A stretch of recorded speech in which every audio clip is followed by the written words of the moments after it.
Tuai pro kontra, pejabat daerah sebar bibit ikan nila di sungai untuk swasembada pangan.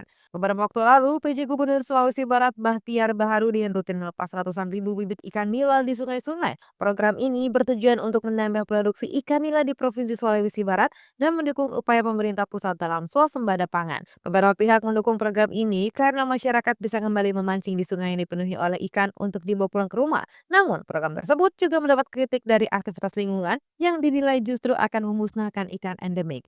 Para aktivis lingkungan mengatakan bahwa jika berat meningkatkan produksi ikan nila, seharusnya membuat tambak atau kolam, bukan menebar benih ikan nila di sungai, karena hal tersebut perlahan akan membuat ikan air tawar asli sungai Sulawesi Barat punah. Diketahui ikan nila merupakan suatu jenis ikan invasif yang seharusnya tidak boleh disebar di sungai. Ikan nila bukan asli Indonesia. Mereka berasal dari sungai Nil di benua Afrika yang dibawa masuk ke negeri ini. Kabarnya ikan nila masuk ke Indonesia pada tahun 1960-ribuan oleh pedagang yang berasal dari Taiwan. Penyebaran ikan ini sangat cepat hingga tidak terkontrol dan kini mulai membuat ikan endemik Indonesia menghilang dari sungai-sungai. Dalam Peraturan Menteri Kelautan dan Perikanan Nomor 19 Tahun 2020, ada larangan menyebarkan ikan invasif ke sungai karena bisa merusak ekosistem.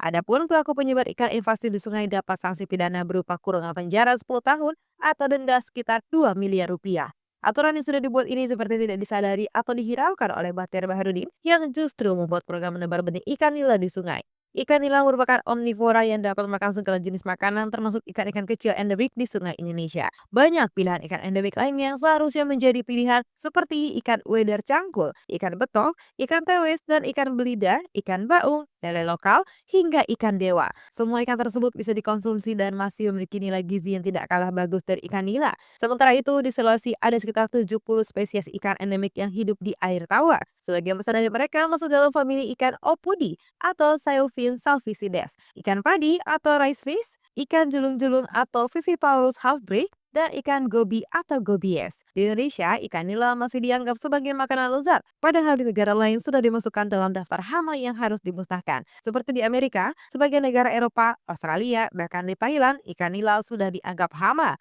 Pengelolaan budidaya ikan nila yang tepat sebenarnya tidak menjadi masalah dan tidak merusak ekosistem. Malahan justru akan mendatangkan pundi-pundi rupiah karena menjadi satu makanan favorit masyarakat Indonesia. Namun jika harus menebar ikan nila di sungai, tinggal menunggu waktu jika sungai-sungai di Indonesia hanya akan dipenuhi oleh jenis ikan tersebut tanpa ada ikan lainnya.